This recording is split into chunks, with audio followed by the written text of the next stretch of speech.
Mag-aalas 10 na ng gabi nang marinig ni Ellen ang tunog ng bumukas sa pinto. Dahil sa ilang linggo niyang pananatili sa bahay ni Derek, nakabisado na niya ang tunog ng pagbukas at pagsara nito ng pinto. Nakahiga na siya sa kamang tinutulugan nila nang matagpuan siya dito. Nakita agad niya ang pagkunot noon nito nang mapansin nito ang hindi naman niya itinatagong mugtong mga mata niya dahil sa matagal na pag-iyak niya kanina. "Ellen, may problema ba? Bakit ganyan ang mga mata mo?" Parang alalang-alala pang sabi nito. Huminga muna siya ng malalim bago niya ito hinarap. "Desidido na ako, Derek. Makikipag-divorce na ako sa'yo. At wala na akong pakialam kung marami ka pang gawing palusot para makuha mo muli ako sa mga pagpapanggap mo." Hirap na ako. Nagulat naman ito sa sinabi niya. Napansin din niyang may sakit na lumarawan sa mukha nito dahil sa sinabi niya. Pero hindi niya iyon pinansin. Oo, at sinabi na sa kanya ng tita nito na hindi magaling sa drama si Derek. Pero ngayon niya naisip na matagal na panahon na ito, napansin na hindi ito magaling sa mga drama dahil college life pa nito ang kinukwento nito sa kanya.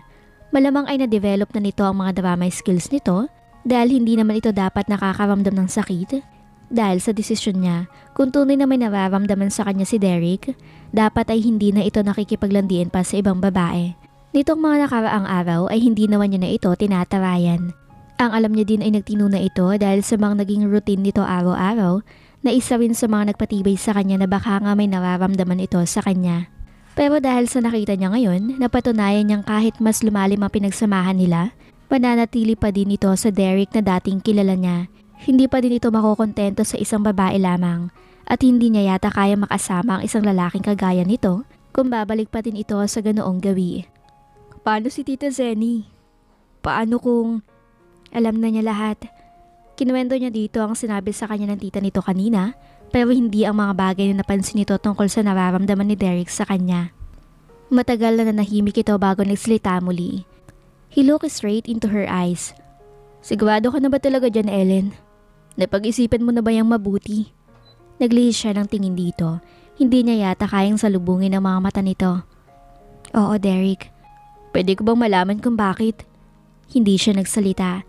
Iniisip niya kung sasabihin niya ba dito ang totoong dahilan kung bakit gusto na niya makipaghiwalay dito. Pero naisip naman niyang baka kapag umamin na siya ay malaman din nito ang tunay na nararamdaman niya. Kung kanina ay hindi na siya takot na umamin, ngayon ay takot na siya dahil sa nakita niya kanina. Iniisip niyang baka mali lamang talaga ang obserbasyon na nakita ng dalawang taong malapit sa kanila at kung sakaling mali nga iyon, baka mapahiya lamang siya. Mas malaki ang hawak niyang ebidensya ngayon na hindi talaga siya pinapahalagan o mahal nito. At kung sakaling maamin niya ang damdamin niya dito, malaki din ang probability na hindi ito masuklian. Mas masasaktan lalo siya. Mas maigi na itong hindi niya maamin dahil natatakot siya sa sagot nito, kaysa naman itanong niya pa rito pero malaki naman ang tsansa na sagutin niya ito na taliwas sa gusto niya. Madami na siyang pinagdaanan sa araw na iyon at kung makarinig pa siya ng masamang balita ay magkakaroon pa siya ng nervous breakdown. She was afraid of risking her heart anymore. She had given hopes this morning but then all the hopes had vanished because of what she saw this afternoon. "Dahil ba ito kay Jan? Magpapakasal na ba kayo?" "Kung ano man yun, wala ka ng pakialam doon," nasabi na lamang niya. Nagdilim ang mukha nito dahil sa sinabi niya, saka tumayo sa kama. "Fine. So how much money do you want?" Noon niya lamang naalala ang kasunduan nilang muli iyon tungkol sa pera. Nang mapagpasyahan niyang tapusin na nila ang lahat ng mga nag-uugnay sa kanila ngayong araw, hindi niya na naisip yun. She doesn't care about the money. She was not in love with Derek. He will give her if she will file a divorce to him. She's in love with Derek, but she had to let him go because she knew there is something wrong with him. Something wrong about his inborn attitude that she can't stand to have forever. "A million," sabi na lamang niya para magtigil na ito. Hindi na niya yata kaya pang tapusin ito dahil pakiramdam niya ay papatak na naman ang kanina niya pang pinipigil na luha sa mga mata ng dahil dito. "Magkita na lang tayo sa Vegas ng Saturday night." Tinalikuran siya nito sa kabinuksan ng cabinet kung saan nakalagay ang checkbook nito. Naglagay ito doon na halagang kailangan niya at ibinigay sa kanya sa katinalikuran muli siya at lumabas ng kwarto. Hindi na ito muling bumalik pa. Doon na niya pinaagos sa mga luhang kanina pa nagbabantang pumatak muli sa mukha niya. Las Vegas. Nakatingin sa lake ng Sunset Park si Ellen habang inaabangan si Derek na makipagtagpo sa kanya para sabay na asikasuhin ang divorce nila. Sinabihan siya nito doon na lamang sila magkita. Isa sa mga prominent features ng Sunset Park, ang lake at madali rin ito makita kaysa sa ilang landmarks sa loob ng park dahil iyon ang pinaka-main attraction doon. Maraming taong nagpupunta doon pero kung madami sa mga ito ang nakakaramdam ng saya dahil magandang lugar, siya naman ay taliwas sa saya na isinisigaw ng puso niya. Ilang araw na ang nakalilipas simula nang sabihin niya ang balak niya kay Derek. Bukod sa pagtawag niya dito upang sabihin ng ilang impormasyon kung ano ang gagawin nila para sa divorce, ay wala na sila iba pang naging means of communication. Hindi na ito muling nagpakita pa ng personal sa kanya pagkatapos ng pag-uusap nila sa kwarto. Tanging sa text o tawag na lamang ito nakakausap. Mahirap para sa kanya ang desisyon na iyon pero kailangan niyang gawin. Mahal niya si Derek pero hindi niya kakayanin na mabuhay ng kagaya ng nangyari sa kanyang ina. Kaya naman ginagawa niya ang tamang paraan para iwasan na masaktan pa siya nito lalo. At iyon nga ang putulin ng ugnayan nilang dalawa. Mga ilang araw o linggo simula ngayon, babalik na muli sa Ellen Aragon ang pangalan niya. Wala nang tatawag sa kanya na Mrs. Derek Salazar. Huminga siya ng malalim at pilit na pinagaan ng loob niya. Ayaw na niyang mag-isip pa dahil lalo lamang siyang masasaktan. Siya din naman na may gusto nito, diba? Hindi siya nag-take na risk kay Derek dahil natatakot siya sa nararamdaman niyang isasagot nito. Pero takot din naman siya mawala ito sa buhay niya. Natatawa siya sa sarili niya ngayon. Hindi lang pala siya in denial, duwag din siya. Napakalim ng personality niya. Ang hina-hina niya. Pumikit siya habang pilit na inaalis sa mga memories nilang dalawa ni Derek sa isip niya. Minsan naiisip niyang sana ay nagka-retrograde amnesia na lamang siya at mabura lahat ng parte na mamemoryang kasama niya ito. Nang ganoon ay hindi na siya dumaan pa sa process ng moving on. Nasa ganoon siyang katayuan nang maramdaman niya ang familiar na presensya ng lalaking iniisip niya kanina pa. Nagmulat siya ng mga mata at nakitang nasa harapan niya ito. Nais niya mapasinghap dahil sa nakita niya, lalo na at mukhang guwapo ito sa suot niyang sweater. Nagwi-winter na sa Vegas kaya naman malamig na ang panahon doon. Napansin niyang bukod sa nakasuot ito na mittens, may hawak na naman itong chocolate na ibibigay sa kanya. Para sa'yo. Tumaas ang isang kilay niya. Bakit mo na naman ako binibigyan yan? Ngumisi ito at naging gelatin na naman ang mga tuhod niya nang dahil doon. Why the hell this man was became so devilishly handsome every time he grins or smiles? Kasi gusto kita makadate. Ano yan? Date papunta sa law office? Di date sa isang romantic place. I want a romantic date. But you know naman in Vegas, more in-laws ang ibig sabihin na romantic dito. Kaya, anong gusto mo? Lipat tayo ng Paris where many people consider as most romantic place in this world. Sabi nito saka may inilabas sa plane ticket mula sa bulsa nito. Kumunot ang noo niya. Derek, niloloko mo na naman ba ako? I know I've been very naughty guy, Ellen. But this time, I'm serious. I-postpone mo na natin ang divorce na gusto mong i-file. I want to have you as my date. A romantic date. And leave me after you get me. Just like what you always did to your girls. Di ba't sinabi ko na sa'yo you are the most important girl in my life? So anong pumasok sa isip mo na igagaya kita sa mga babaeng yun? Maloko kang tao. Kaya naman bakit ako maniniwala sa'yo? Hinawakan nito ang pisngi niya and automatically turned to red when he did that. Parang may apoy ang mga kamay nitong nagpakat sa init sa mga iyon. I love you, Ellen. And I will never let you go. Derek, ang akala mo, kaya kita pinakasalan ay dahil lamang sa probation ng tita ko sa akin. Pero nagkakamali ka ng akala kung yun ang iniisip mo. I fell in love with you the first moment I saw you. Pero hindi ko alam kung paano ko sasabihin sa yun. Kaya naman ginamit ko ang dahilan na kailangan ko talaga ng asawa para magkalapit tayo. Kapalit ng hinihingi mo. Ayaw ko talaga ng marriage for convenience. Pero dahil alam kong hindi ka pa handa kung sasabihin ko sa iyo ang lahat. Lalo na at tila racing car lamang sa bilis itong naramdaman ko sa iyo.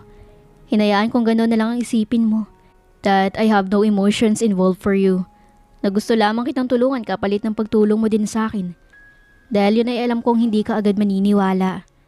Pilit kong pinaramdam sa iyo na iba ka sa mga babaeng palagi kong kasama. Pero dahil hindi mo naman nakita o pinansin ng mga yun, ginawa ko muli ang mga bagay na palagi kong ginagawa noon. Gusto ko kasing makita ang reaksyon mo sa tuwing malalaman mong may mga babae pa din ako kahit kasal na tayo. Tinitest ko kung masasaktan ka ba o hindi.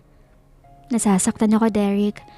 Hindi ko lang maipakita sa'yo dahil ayaw ko maramdaman mo na gusto kitang hawakan. Alam ko in the first place kung ano talaga ako sa buhay mo. Akala ko ay ginamit mo lamang ako. I'm sorry if I made you feel that way, Ellen. Pero hindi ko kasi alam kung anong gagawin ko noon. Bago sa akin ang damdaming ito. At aaminin kong torpe ako pagdating sa'yo. Paano ba naman kasi? Lalapit pa lang ako sa'yo, naglalaro na ang mga daga sa dibdib ko. Isama pang lagi mo lang ako tinatawayan kapag magkasama tayo. Pero ngayon, gusto mo na akong iwanan. Hindi ako makakapayag na mangyari yun. Kung noon ay nakaisip pa ako ng paraan para maudlot ang pakikipag-divorce mo sa akin ng dahil kay Chelsea. Ngayon ay wala na ako maisip pa. Kaya naman kahit ano pang kaba itong nararamdaman ko sa dibdib ko. Tumigil ito at hinawakan ng dibdib. Naamin na ako sa'yo. I love you, Mrs. Derek Salazar. Sa kabila ng mga naging babae ko, ikaw pa din ang nangunguna sa puso ko. I will not be a hypocrite not to tell that I really bed some girls, even if we are already married. Pero kahit hindi ikaw ang isa sa mga yun, ikaw pa din ang nanatili sa puso ko. Ikaw pa din ang palagi kong naiisip pagkatapos. Dahil kahit libo-libo pa sila, you are my wife and the one I'm secretly in love with. Pumatak ang mga luha niya dahil sa narinig niya kay Derek. Kung kanina ay nagbabadyang pumatak iyon dahil sa lungkot na nararamdaman niya, ngayon naman ay dahil iyon sa tuwa sa mga sinabi nito. Mahal niya si Derek. Masuyong pinahid naman ito ang mga luhang iyon. He closed her into his arms and skate his lips across her. The kiss was like the perfect symphony. Lahat ng klase ng galaw ay tumatama sa eksaktong nota. At tila kay sarap pakinggan ng tunog ng mga puso nilang malakas na tumitibok habang hinahalikan nila ang isa't isa. Kay sarap din na maramdaman, nakaka-relax at kontentong-kontento siya. The kiss can go on forever at hindi siya magreklamo kung mangyari man iyon. So, how do you feel? Nakangiting tanong nito nang halos maputol lang hininga nila dahil sa halik. Ngumiti siya. I felt sparks. Ikaw? I felt fireworks. Natawa siya. Talaga lang ha? Baka naman sa ibang babae, mas malala pa dyan. I felt explosion to them, he said and looked at his fly. Natawa na naman siya nang magets ang ibig sabihin nito.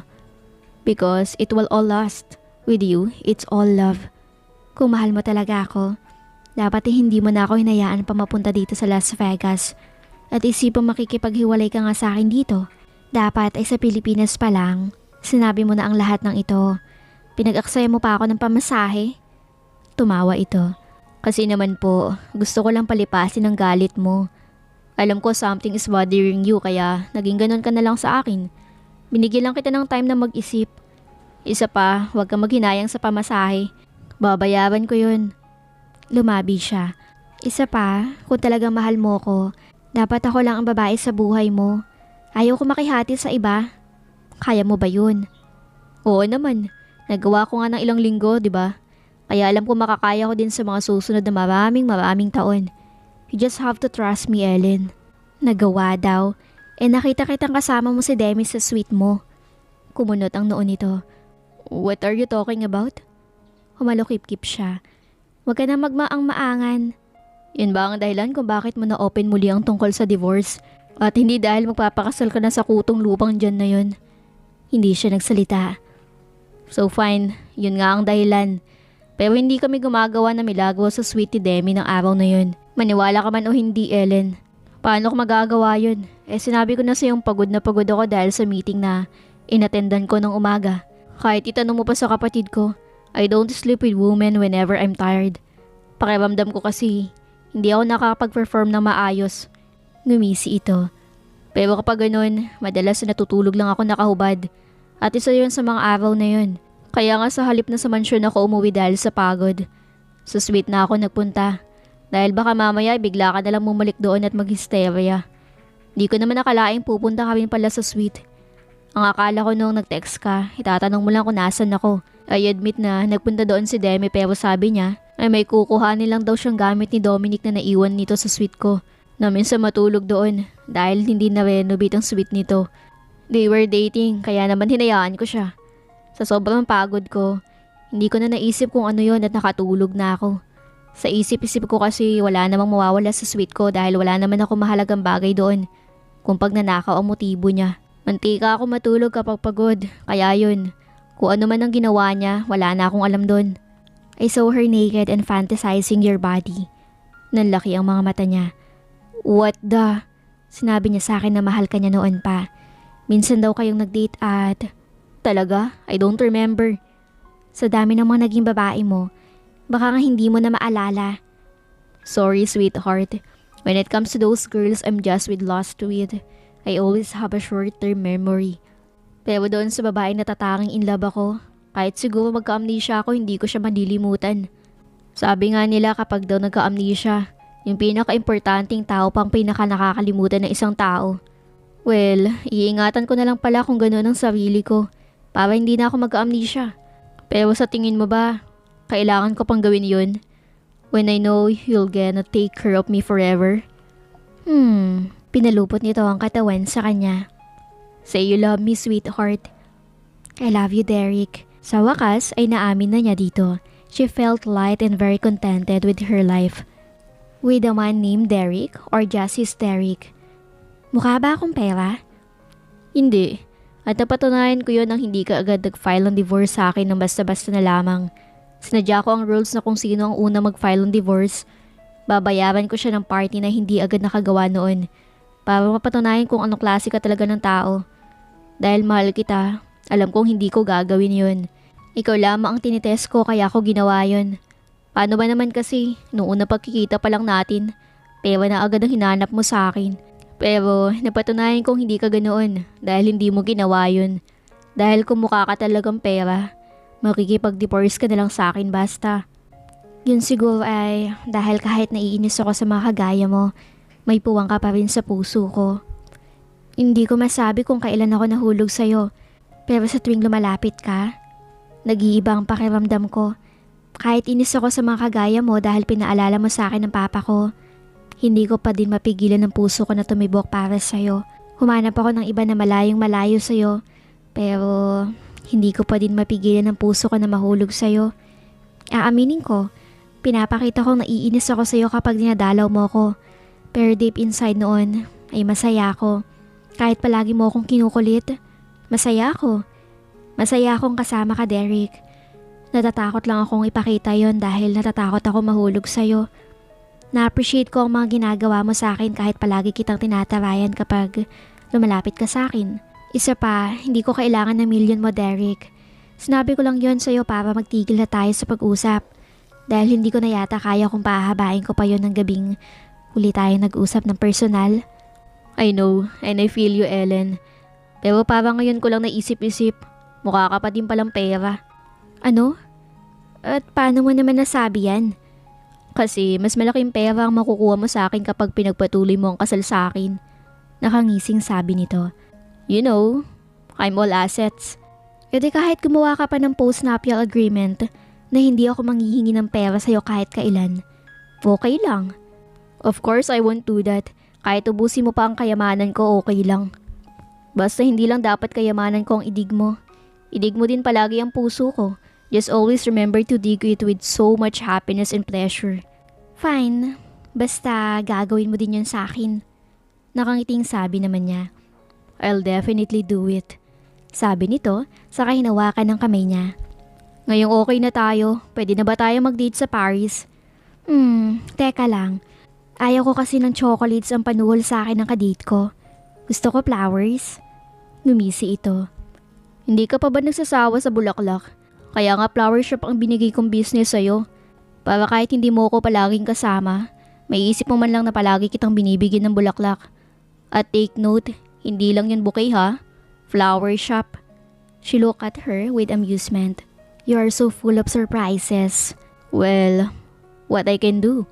You gave me a surprise feeling. And that is love. He said and kissed her hand and her lips again. After that, sumama na siya makipag-date dito. Hindi lang iyon simpleng romantic date, a date with him forever.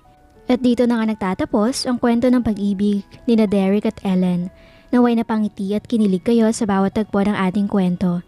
Maraming salamat sa patuloy ninyong suporta at pakikinig. Hanggang sa muli, abangan pa rin ang mga kwento ang magpapainit ng puso at magbibigay inspirasyon.